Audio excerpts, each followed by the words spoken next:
Assalamualaikum warahmatullahi wabarakatuh. Alhamdulillahi rabbil alamin.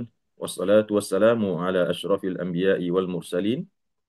Wa ala alihi wa ashabihi wa man ittaba'a hudahu ila yaumiddin. Amma ba'd. Bapak-bapak dan ibu-ibu, ikhwan dan akhwat, saudara-saudari sekalian yang dirahmati Allah Subhanahu wa taala. Alhamdulillah, kembali kita bersyukur pada Allah Subhanahu wa taala pada pagi hari yang berbahagia ini dengan izinnya Allah kembali memberikan kepada kita taufiknya untuk bersama-sama hadir dalam kegiatan tadabbur Al-Quran yang penuh dengan keberkahan ini. Salawat dan salam kita doakan semoga senantiasa Allah curahkan dan turunkan untuk baginda Rasulullah Sallallahu Alaihi Wasallam dan juga untuk segenap keluarga dan para sahabatnya dan kepada seluruh umatnya termasuk kita dan umat-umatnya sampai hari kiamat. Bapak dan Ibu yang dirahmati oleh Allah, ya sebelumnya saya ingatkan kita akan tadaburi surah Hud ya, dimulai dari ayat 82 sampai ayat 88. A'udzubillahi minasyaitonirrajim. Bismillahirrahmanirrahim. Yaitu bercerita tentang Nabi Lut kemarin ya. Qalu, berkata kaumnya Nabi Lut ya. Ya Lutu, wahai Lut. Ya, wahai Lut, inna, maaf, ini bukan kaumnya Nabi Lut ya. Ini para malaikat. Ya, para malaikat yang datang kepada Nabi Lut dan kaumnya ya, yang akan membinasakan kaumnya Nabi Lut. Qalu ya Lutu. Mereka berkata, wahai Lut, inna rusulu rabbik. Sesungguhnya kami ini adalah utusan-utusan Tuhanmu. Para malaikat-malaikat yang diutus oleh Allah kepada Nabi Lut untuk membinasakan kaumnya. Apa kata mereka? La yasilu ilaik. Mereka tidak akan sampai kepada engkau. Mereka tidak akan bisa menganiayamu, menyakitimu ya, apalagi kepada kami ya. Maka kata malaikat, para malaikat, fa asri bi ahlika bi qit'in minal lail. Maka berjalanlah, bawalah keluargamu keluar dari rumah di tengah malam ya, di tengah-tengah malam. Wala yaltafit minkum ahadun, dan jangan sampai ketika kalian meninggalkan rumah kalian ada yang menoleh ke belakang ya, illa mra'atak, kecuali istrimu ya. Jadi istrinya ikut bersama Nabi Lut, tapi karena memang dia memiliki kelainan penyimpanan ya, penyimpangan, walaupun sudah diingatkan oleh Nabi Lut dalam upaya kita kabur dari kampung ini jangan ada yang menoleh ke belakang, tapi dia menoleh ke belakang ya. Maka akhirnya dia pun terkena azab atau siksaan Allah Subhanahu wa taala. Innahu musibuha ma asabahum. Sesungguhnya kata malaikat, musibuha akan menimpa dia, istrimu tersebut, ma asabahum, apa-apa yang akan menimpa mereka, yaitu umatnya Nabi Lut. Inna mau'idahumus subuh. Ya, di kemarin kita jelaskan begitu para malaikat menjelaskan kepada Nabi Lut bahwasanya kedatangan mereka dalam rangka akan membinasakan kaumnya yang telah didakwahi sedemikian rupa oleh Nabi Lut ya, untuk taubat dari perbuatan LGBT tersebut atau perbuatan Sodom atau liwat, namun mereka tidak sama sekali mau meninggalkannya. Maka Nabi Lut meminta supaya kalau bisa sekarang juga gitu azab itu diturunkan untuk mereka. Namun kata malaikat, inna mau'idahumus subuh, sesungguhnya schedule atau jadwal azab untuk diturunkan kepada mereka itu adalah besok pagi. Alaysa subhu biqarib, bukankah subuh itu tidak terlalu lama atau dekat ya? Karena memang sudah ditetapkan oleh Allah tanggal atau waktu jatuhnya azab tersebut, yaitu di waktu subuh besoknya. Kemudian di ayat yang selanjutnya yang kita tadabburi pada pagi hari ini, kemarin juga sudah kita bahas. Falamma jaa amruna, maka tatkala datang perintah kami untuk menurunkan azab, ketika subuh telah menjelang, maka datanglah perintah Allah, ketetapan atau perintah Allah kepada para malaikat untuk menurunkan azab kepada kaum Nabi Lut. Maka kata Allah, ja'alna 'aliyaha safilaha. Kami jadikan bagian atas daripada kampung Lut itu atau negerinya Lut itu menjadi bagian bawahnya. Mari kita jelaskan, datang malaikat Jibril mengembangkan sayapnya yang begitu besar ya, masuk ke dalam tanah kedua-duanya seperti orang yang sedang menyekop tanah gitu ya, pakai skop. Kemudian diangkat ke langit oleh malaikat Jibril dengan semua apa-apa yang ada di dalamnya, manusianya, binatangnya, bahkan termasuk hewan-hewan ya. Bahkan dalam riwayat disebutkan sampai lolongan-lolongan anjing dan kokok ayam terdengar oleh penduduk langit. Begitu tingginya diangkat oleh malaikat Jibril kemudian dihempaskan dengan sekuatnya kembali ke bumi. Sehingga yang tadinya di bawah menjadi di atas dan yang di atas menjadi di bawah. Setelah itu wa amtarna 'alaiha hijaratan min sijil. Dan setelah itu kami hujani mereka atas negeri mereka tersebut dengan batu-batuan yang terbuat dari tanah yang terbakar yang datang secara bertubi-tubi, saling bersusun-susun bertubi-tubi sehingga hancur dan binasalah semua manusia yang ada di negeri Sodom tersebut yaitu umatnya Nabi Lut. Kemudian kata Allah musawwamatan inda rabbik, ya, musawwamatan inda rabbik. Itu adalah tanda yang diberikan oleh Tuhanmu, tanda kekuasaannya, ya. Musawwamatan inda rabbik, sebagai pertanda Allah tunjukkan kekuasaannya dan sebagai tanda bagi kita, wa ma hiya minaz zalimin biba'id. Dan tanda tersebut, tanda-tanda kekuasaan Allah tersebut tidaklah jauh bagi orang-orang yang zalim, ya. Jadi tidak jauh Allah menurunkan azab kepada orang-orang yang zalim, orang-orang yang ingkar kepada Allah Subhanahu wa taala dan bermaksiat kepadanya. Nah, sampai di sana Bapak dan Ibu kemarin selesai cerita tentang Nabi Lut, ya alaihissalam beserta kaumnya yang memiliki perilaku atau kejahatan menyimpang, ya, yaitu perbuatan homoseksual atau liwat. Kemudian di ayat selanjutnya Allah Subhanahu wa taala berpindah kepada cerita nabi berikutnya, yaitu kepada cerita Nabi Syuaib, ya. Jadi Nabi Syuaib ini juga merupakan eh, cucu atau cicit daripada Nabi Ibrahim atau Nabi Lut, ya. Jadi Nabi Syuaib, Nabi Hud dan Nabi Saleh ini sebetulnya mereka satu nasab, ya. Mereka adalah orang-orang Arab, ya, yang masih yang keturunan langsung daripada Nabi Ibrahim alaihissalam dari anak yang bernama Sam. Maka Nabi Hud atau Nabi Syuaib diutus kepada kaumnya yang bernama Madian.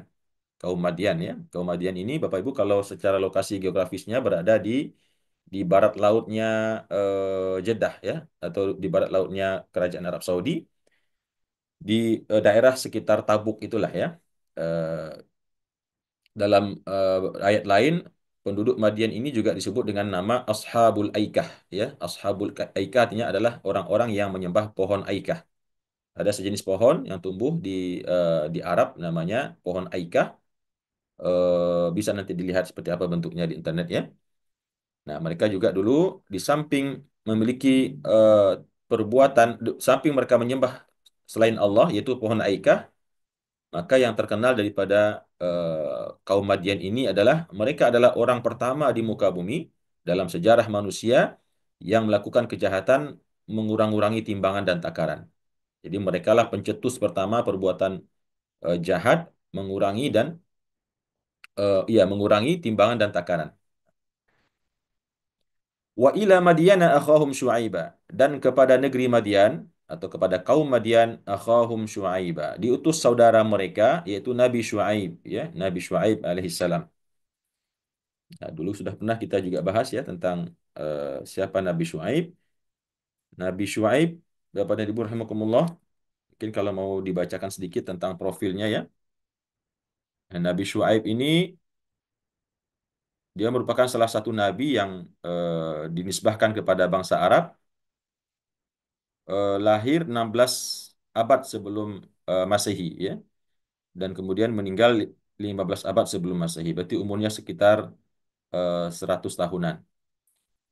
Nasabnya adalah Syuaib bin Mikail bin Yashjab bin Madian bin Ibrahim Al-Khalil, ya. Oh ya, pada Nabi Ibrahim, ya.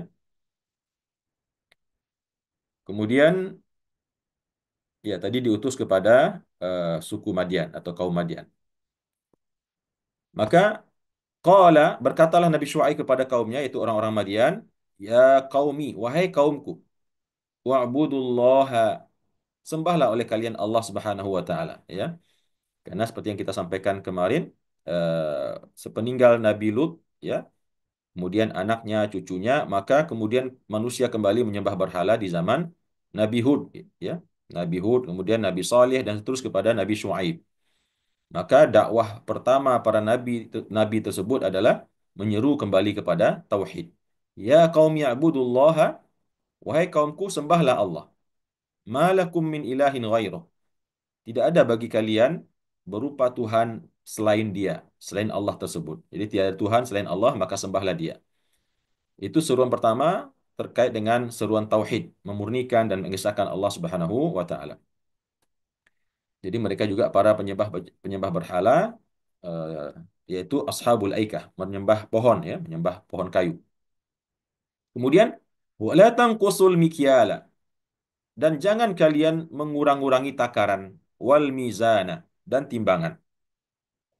Al mikyal dan mizan ya. Kalau mikyal berarti yang berhubungan dengan ukuran ya, meteran, yang bersifat ukuran panjang, pendek begitu ya, tebal, tipis dan seterusnya. Wal mizan, dan begitu juga timbangan. Kalau timbangan mungkin yang berhubungan dengan berat, 1 on, 2 on, 1 gram, 2 gram, kilo ya, ton dan seterusnya, kuintal dan sebagainya. Maka kata Nabi Syuaib kepada kaumnya, jangan kalian menjadi orang yang suka mengurangi takaran dan timbangan. Inni arakum bi khair. Sesungguhnya aku melihat ini berada dalam kebaikan. Nah, maksudnya bukan berarti mengurangi timbangan dan takaran itu dalam kebaikan, tidak. Maksudnya adalah Nabi Syuaib melihat mereka, keadaan ekonomi mereka baik, ya, sangat baik, sejahtera, kaya raya bahkan.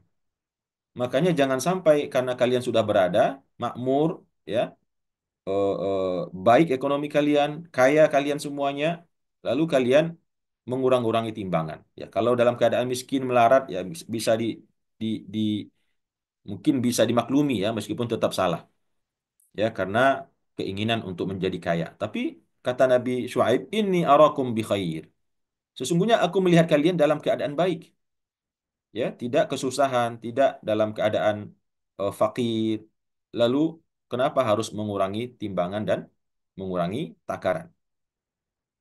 Kemudian kata Nabi Syuaib, wa inni akhafu alaikum adzaba yaumin muhit. Sesungguhnya aku takut atas kalian terjadi ditimpa kalian oleh azab pada hari yang meliputi semuanya azab tersebut.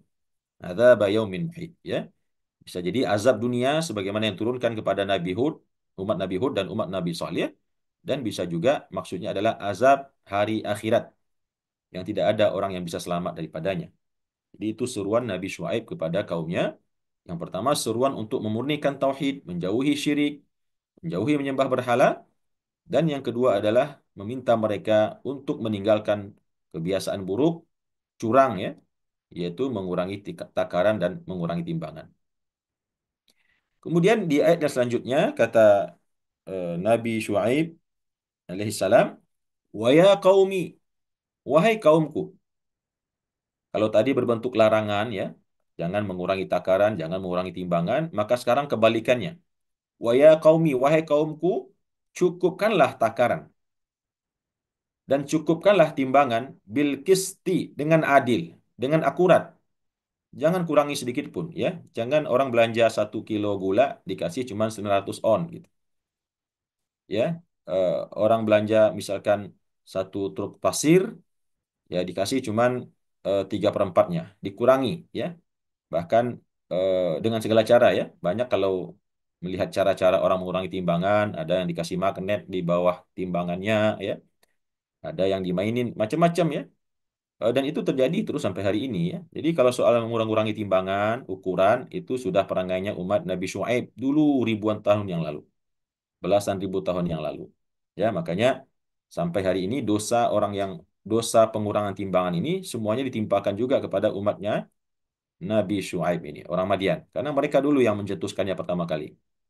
Sebagaimana dosa LGBT juga dipikul sampai hari ini oleh umatnya Nabi Lut, ya.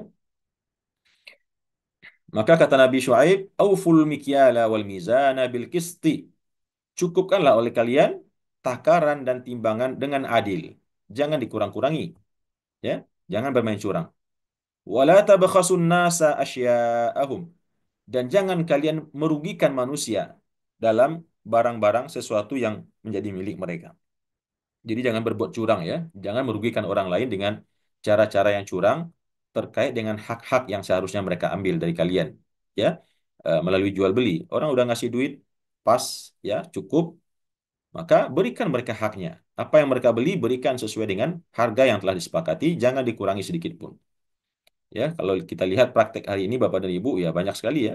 Di, kita lihat dalam rekaman-rekaman CCTV ya, ada orang belanja buah dimasukin ke dalam kantong, kemudian begitu orangnya yang berbelanja lengah, ternyata yang diberikan kantong yang lain yang isinya mungkin cuman 600 gram ya, 700 gram, secepat kilat ya, saking mahirnya dia membohongi manusia.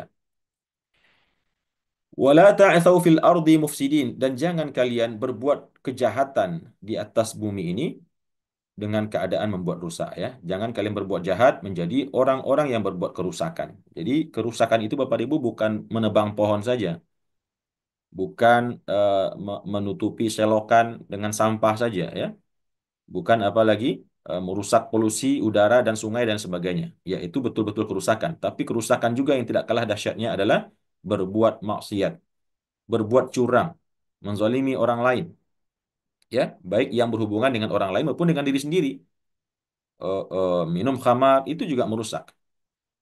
Berjudi itu juga merusak. Berzina itu juga sangat merusak, ya, dan termasuk juga perbuatan yang kepada orang lain ya, membunuh, mencuri, apalagi menodong, membuli dan apalagi misalkan ya,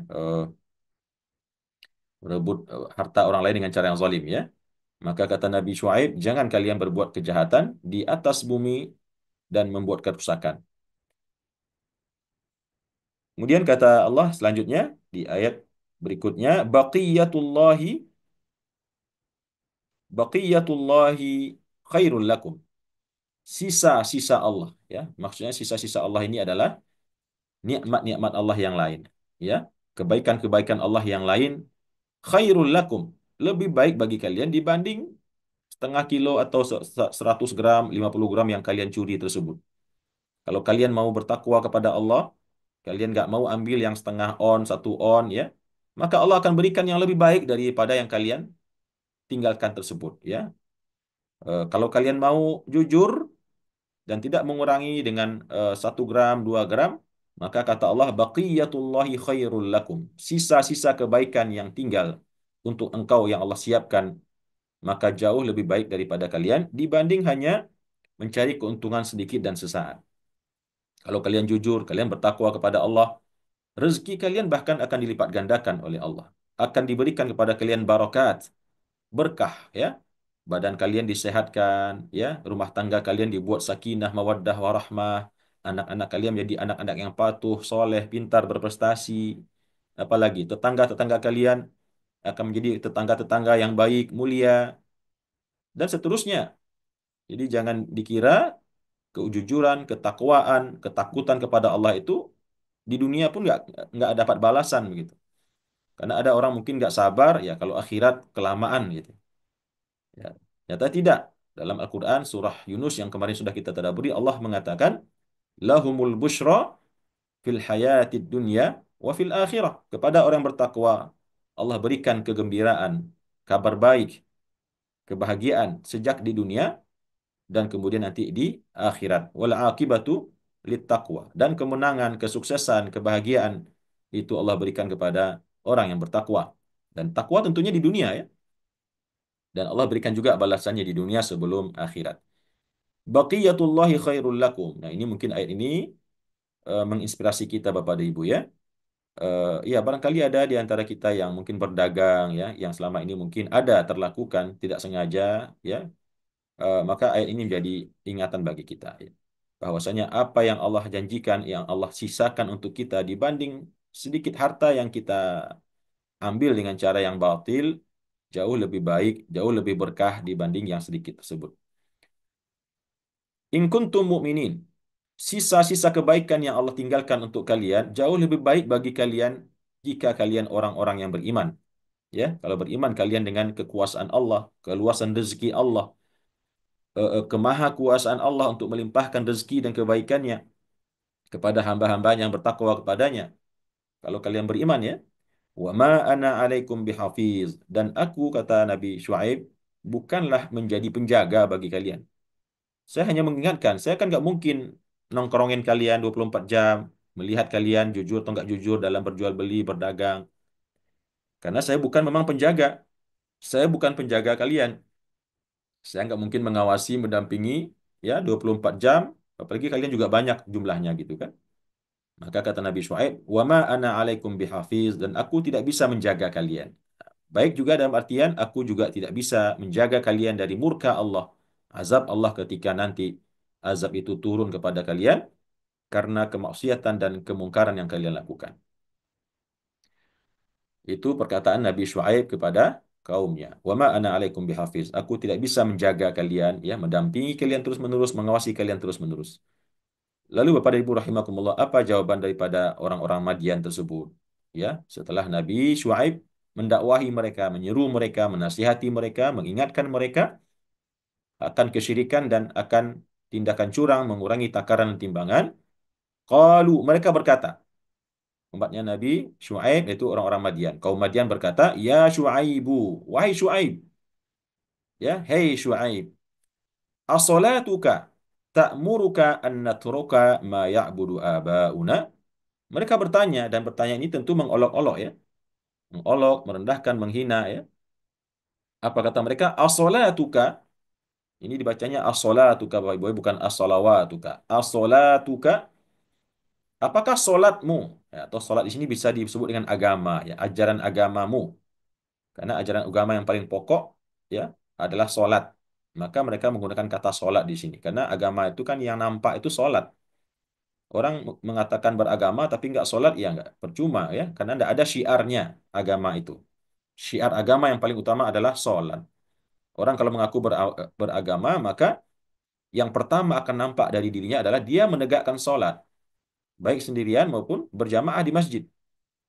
Maka kata umat Nabi Syuaib, orang Madian, apakah agamamu itu, wahai Syuaib, ta'muruka, meminta engkau, menyuruh engkau supaya kami annatruka ma ya'budu abauna, supaya kami meninggalkan apa-apa yang disembah oleh Tuhan kami. Jadi ini bertanya tapi maksudnya mencemooh, ya, mengolok-olok. Apakah agama yang kau bawa itu, wahai Syuaib, ya, eh, misinya hanya cuman memaksakan kami untuk meninggalkan apa-apa yang disembah oleh Tuhan-Tuhan kami, yang mana kami hari ini adalah mengikuti mereka, ya, mewarisi tradisi mereka, au an naf'ala fi amwalina ma nasya, atau mungkin apakah agamamu tersebut memerintahkan atau melarang kami untuk berbuat atas harta-harta kami sesuka hati kami, apa-apa yang kami kehendaki, mau kami ribakan, mau kami kurangi takaran, mau kami lebihkan, ya. Bahkan dalam riwayat disebut mereka juga punya kebiasaan aneh, suka memotong-motong uang dirham dan dinar, dipotong-potong kecil-kecil gitu. Ya, begitu ditanya, dinasihati, ya suka-suka gitu, ya. Suka-suka kami, harta-harta kami kok gitu. Ya. Nah, jadi itu kata orang-orang Madin. Wahai Syuaib, agama yang engkau bawa itu apakah misinya cuma untuk memerintahkan kami untuk meninggalkan apa-apa yang dulu disembah oleh bapak-bapak kami, atau mungkin untuk melarang kami melakukan di dalam harta kami atau terhadap harta-harta kami apa-apa yang kami kehendaki? Bertanya, ya. Innaka la antal halimur rasyid. Ya, mereka tutup cemoohannya, ejekannya dengan mengatakan, Innaka la antal halimur rasyid. Sesungguhnya engkau ini, wahai Syuaib, betul-betul orang yang penyantun, orang yang lemah lembut dan berakal. Ya, jadi mereka bukan memuji ini Bapak Ibu, ya. Ini mengolok-olok. Kamu ini orang baik-baik, wahai Syuaib. Ya, kami tahu kamu orang lembut, orang nggak suka cari gara-gara gitu. Dan akalnya juga bagus, tidak mau berbuat bodoh, ya, maksa-maksa kami masuk kepada agama engkau, ya, itu yang kami tahu selama ini kamu sebagai orang begitu.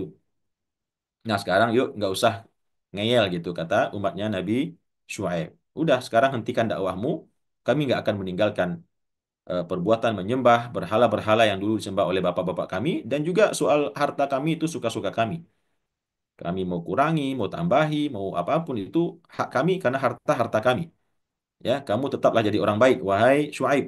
Ya, keep calm gitu. Diam-diam saja di sana, ya. Nah, ini kira-kira pemahamannya Bapak Ibu, ya. Inna kala antal halimur rasyid. Kamu ini kami tahu orang yang penyantun, yang baik, ya, nggak suka cari gara-gara, dan juga baik akalnya, ya. Nggak mau melakukan tindakan yang bodoh. kata si orang-orang Madian ini. Lalu Bapak dan Ibu rahimakumullah, apa jawaban daripada Nabi Syuaib alaihissalam? Qala, berkata Nabi Syuaib, ya qaumi, wahai kaumku, ara'aitum, ya, ara'aitum, bagaimana menurut kalian? Bagaimana pikiran kalian melihat? In kuntu ala bayyinatin min Rabbi. Jika aku ini berada di atas bayyinah, di atas bukti yang nyata dari Tuhanku tentang ketuhanannya, ya, tentang kebenaran apa yang aku sampaikan, wa razaqani minhu rizqan hasana, dan dia beri aku rezeki yang baik. Apakah itu tidak membuat kalian tertarik? Apakah itu tidak menyentuh hati kalian? Tidak membuat kalian berpikir, ya?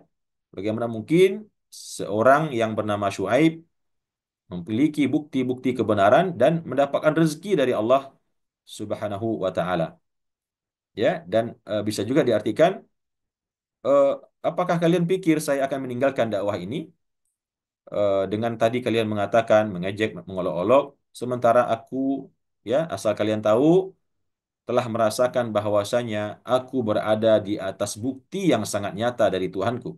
Dan aku telah merasa mendapatkan rezeki, anugerah yang sangat besar dari Allah Subhanahu wa taala. Jadi ya silahkan kalian mau olok-olok, mau ejek, mau hina, ya. Saya nggak akan bergeming. Saya akan terus berdakwah menyeru kalian. Karena saya yakin betul saya berada dalam kebenaran dan buktinya Allah telah berikan kepada saya rezeki yang banyak. Lalu kata Nabi Syuaib, "Wa ma uridu an ukhalifakum ila ma anhaakum anhu." Dan aku, kata Nabi Syuaib, tidak mau menyalahi atau menyelisihi kalian ila ma anhaakum, dengan melakukan kepada apa-apa yang aku larang kalian daripada melakukannya. Jadi kalau saya ikut kalian, berarti saya menyelisihi apa yang saya sampaikan kepada kalian, menyelisihi apa-apa yang pernah saya larang kepada kalian dalam bentuk jangan syirik, ya, jangan menyembah berhala, jangan mengurangi timbangan dan takaran. Ya, kalau saya ikut maunya kalian, dan itu yang bukan saya mau, ya. Saya tidak mau menyelisihi perkataan saya sendiri yang saya larangkan kepada kalian, gitu. In uridu illal islah. Sesungguhnya yang saya inginkan, ya, ketika saya menyampaikan dakwah ini kepada kalian, yang saya inginkan adalah illal islah, hanya untuk mengadakan perbaikan. Saya ingin memperbaiki sesuatu yang salah, sesuatu yang tersesat, sesuatu yang zalim, sesuatu yang dapat merusak kalian semua. In uridu illal islah. Sesungguhnya yang aku lakukan ini adalah hanya islah, perbaikan, ya, reformasi dalam rangka memperbaiki eh, tatanan kepercayaan kalian, akidah kalian yang itu adalah kunci utama nanti kalian di akhirat akan masuk surga atau masuk neraka. Begitu juga terkait dengan hal-hal yang berhubungan dengan perangai kalian, perbuatan kalian, mengurang-urangi timbangan. Saya hanya ingin memperbaiki, ya. Karena kalau itu terus terjadi, lama-kelamaan akan terjadi masalah di antara kita. Akan terjadi kebencian, permusuhan, ketidakpercayaan, sakit hati, dan lain sebagainya.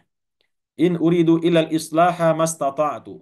Tidaklah yang aku inginkan kecuali melakukan perbaikan sesuai dengan mastata'tu. Apa-apa yang aku mampu. Semampu yang aku bisa, yang aku lakukan. Ya, kalau kalian beriman, silahkan. Gak mau beriman juga, ya, terserah kalian. Wa ma taufiqi illa billahi. Dan tidak ada yang bisa memberikan taufik kepadaku kecuali Allah. Taufik di sini maksudnya adalah petunjuk, tuntunan, hidayah, perlindungan, pembelaan, dan seterusnya. Itu taufik, ya. Semua yang datang dari Allah dalam menyokong Nabi Syuaib di dalam berdakwah untuk kaumnya, itu namanya taufiqullah. Wa ma taufiqi illa billah. Dan tidaklah taufik yang aku dapatkan kecuali dengan Allah. Baik yang sudah aku dapatkan maupun yang sedang aku upayakan dan yang akan aku dapatkan, semuanya dari Allah. Kalau Allah berkehendak, kalian nggak bisa menghalangi, ya. Dan kalau memang Allah tidak berkehendak, kalian dan bahkan saya pun juga tidak bisa mengupayakannya atau mendapatkannya. Semua berasal dari Allah. Saya berdakwah, berhasil, kalian beriman, itu dari Allah. Saya berdakwah, kalian tidak mau mengikuti, tidak mau beriman, tetap memilih kufur, maka itu juga atas kehendak Allah. Jadi, mafi muskilah, kata Nabi Syuaib, ya, tidak ada masalah. Alaihi tawakkaltu. Di atasnya atau kepadanya aku bertawakal. Aku serahkan diriku sepenuhnya. Ya, aku hanya mengupayakan apa yang diperintahkan kepadaku. Adapun soal hidayah, kalian beriman, nggak mau beriman, tawakkaltu alaihi. Saya bertawakal kepadanya. Saya berserah diri kepadanya. Bahkan kalau kalian mau menyakitiku, membunuhku, ya aku bertawakal kepada Allah. Aku tidak memiliki daya dan upaya. Wa ilaihi unib, dan kepadanya lah aku mengembalikan diriku. Ya, sama dengan takwa, tawakal tadi, memasrahkan diriku, mengembalikan diriku. Nah, Bapak dan Ibu rahimakumullah, demikian tadabbur daripada surah Hud ayat 82, ayat 88, ya. Separuh yang pertama menutup kisah Nabi Lut dengan kaumnya, yaitu kaum Sodom, dan kemudian 2/3 ya, 2/3 setelahnya berbicara tentang kisah Nabi Syuaib dengan kaumnya, kaum Madian. Ya, tentunya mirip-mirip ya. Mulai dari Nabi Nuh, kemudian Nabi Ibrahim, Nabi siapa lagi? Nabi Lut, Nabi Hud, Nabi Saleh, dan Nabi Syuaib sekarang. Semuanya misi utamanya adalah pertama menyelamatkan manusia atau kaumnya daripada kesyirikan, ya, mempersekutukan Allah Subhanahu wa taala. Kemudian juga dengan misi-misi akhlak yang lain, memperbaiki akhlak kaumnya ya, terutama kaum Syuaib yang kaum Madian, umatnya Nabi Syuaib yang mencetuskan pertama kali mengurang-urangi takaran dan timbangan. Demikian Bapak dan Ibu, barangkali insya Allah mudah-mudahan ada hikmah yang bisa kita dapatkan dari kisah nabi-nabi ini, meskipun sudah berlalu belasan tahun yang lalu ya. Tapi inilah mukjizat Al-Quran. Begitu kita membacanya. Kalau membaca biasa saja, apalagi bacanya baca Al-Quran ayat-ayat aslinya ya, nggak ngerti terjemahannya, mungkin nggak berasa, ya, nggak berasa artinya hikmah-hikmahnya. Meskipun yang namanya baca Al-Quran, meskipun nggak paham sama sekali satu huruf pun, ketika seseorang baca Al-Quran dengan kemukjizatan Al-Quran itu, karena dia adalah kalamullah, perkataan Allah, seorang mukmin pasti akan merasakan ketenangan, ya, akan merasakan kebahagiaan, ketentraman hatinya dan pahala tentunya. Tapi bagaimana kalau ditambah lagi dengan memahami artinya, terjemahannya, ya, dan ditadaburi seperti yang kita lakukan sekarang, meskipun ini cerita lama zaman dulu ya, 16 abad yang lalu atau bukan 16 lagi ya, sudah hampir 30 abad yang lalu. Tapi kalau kita eh, eh, apa namanya, kita telusuri ceritanya, kita pahami ayat demi ayatnya, ya terasa seakan-akan kejadian itu belum begitu jauh dan barangkali bisa terulang kembali di masa kehidupan kita saat ini. Demikian Bapak dan Ibu, terima kasih atas perhatian dan mohon maaf jika ada kekurangan dan salah khilaf ucapan dan perkataan saya. Demikian aku qauli hadza wa astaghfirullah li wa lakum. Wassalamualaikum warahmatullahi wabarakatuh.